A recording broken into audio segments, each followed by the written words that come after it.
Hey, welcome back.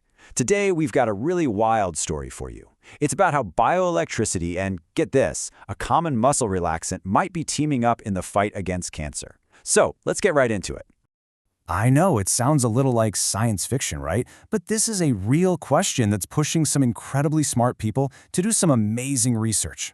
So, we're going to break down exactly how they're even thinking about this, how this could even be possible.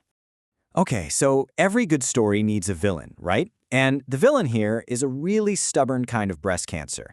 Now, it's what's called estrogen receptor positive, and the good news is we do have treatments for that. But, and this is the big problem, these cancer cells are smart. They can actually learn to resist our best drugs, and that makes them, just incredibly tough to beat.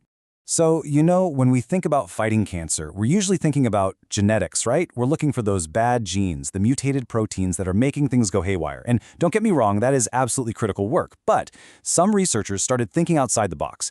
They asked, what if we're missing something? What if cancer isn't just a genetic disease? What if it's also an electrical disease?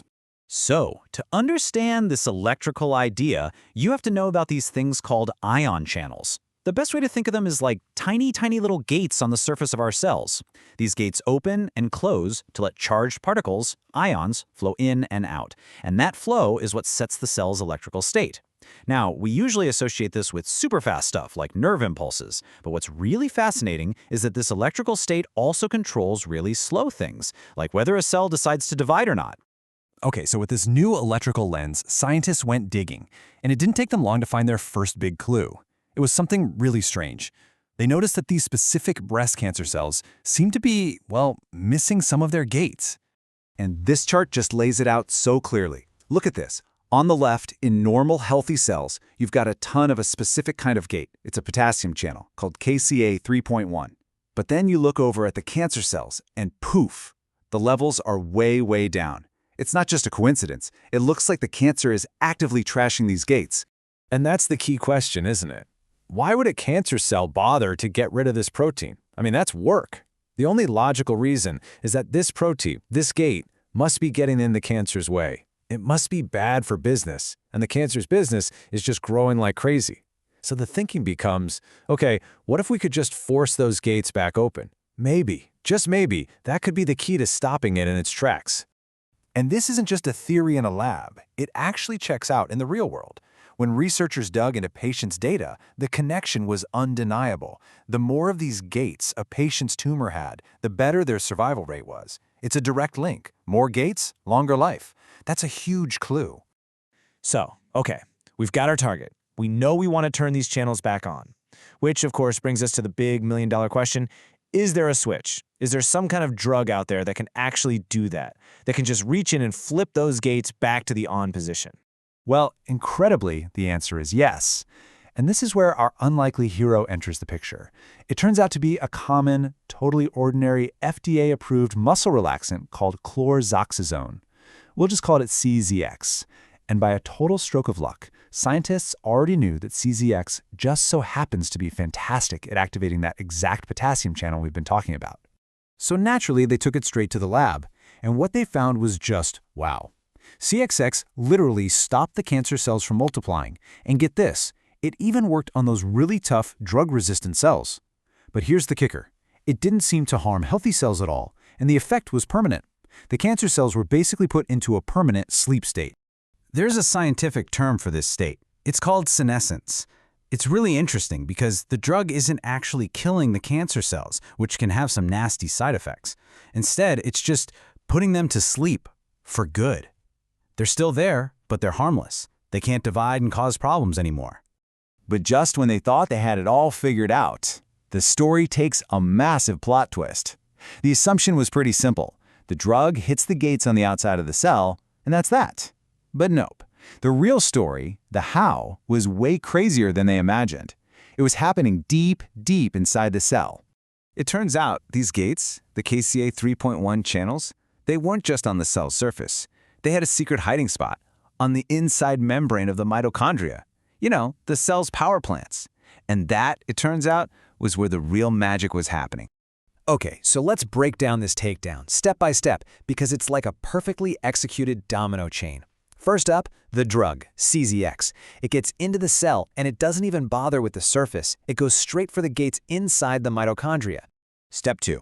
As soon as those mitochondrial gates are forced open, it basically short-circuits the whole power plant. The machinery just grinds to a halt. All of a sudden, the cancer cell's main energy supply is just gone. The lights go out.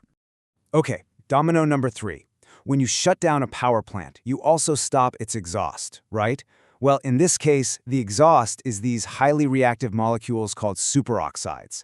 And it turns out the cancer cell was actually using these superoxides for its own nasty purposes. Because, and this is step 4, those superoxides were acting like a brake pedal on one of the good guy enzymes in the cell, a protein called PP2A. So, when the power plant shuts down and the superoxides disappear, that brake pedal is lifted, and suddenly this PP2A enzyme is unleashed. And what's its job? This is the final domino, the checkmate. The newly freed PP2A goes hunting for the cancer's gas pedal, the estrogen receptor. That's the signal that's been screaming, grow, grow, grow this whole time. PP2A finds it, tags it for destruction, and boom, the cancer's main growth engine is completely dismantled. I mean, it's just such a beautiful, elegant chain of events, a real work of art. But look, all of this is great in a petri dish. The real question, the one that really matters, is does any of this actually work in real life, in a living, breathing system? So to get a clue, the researchers went on a data mining expedition. They looked at huge patient databases, and what they found was pretty stunning. They looked at breast cancer patients who just by coincidence were already taking this muscle relaxant for something else, like a bad back. And those patients had a significantly better survival rate. They were living longer. Okay, so that's a really encouraging hint. The next logical step? Try it out in mice. So they took those super tough, drug-resistant human tumors and put them in mice. And just look at the results here. The untreated tumors, they just kept on growing. But the tumors in the mice that got CZX? Nothing. Growth just stopped, dead in its tracks. That line is completely flat. And if all of that wasn't cool enough, there might be one last awesome piece to this puzzle. Some of the early research suggests that when you put these cancer cells into that permanent sleep, they start sending out signals. It's almost like they're raising a little white flag that tells the body's own immune system, hey, I'm over here, come clean up this mess. So the body's own defenses might just come in and finish the job. So you think about it, this whole journey started with a simple muscle relaxing, and it's led us to a totally new way of thinking about how to fight cancer. Not with a chemical sledgehammer, but by, what? Flipping a tiny electrical switch deep inside the cell's power plant. It just opens up this massive question. Could the future of cancer treatment be electric? It's an incredible thought. Thanks so much for diving into this with me.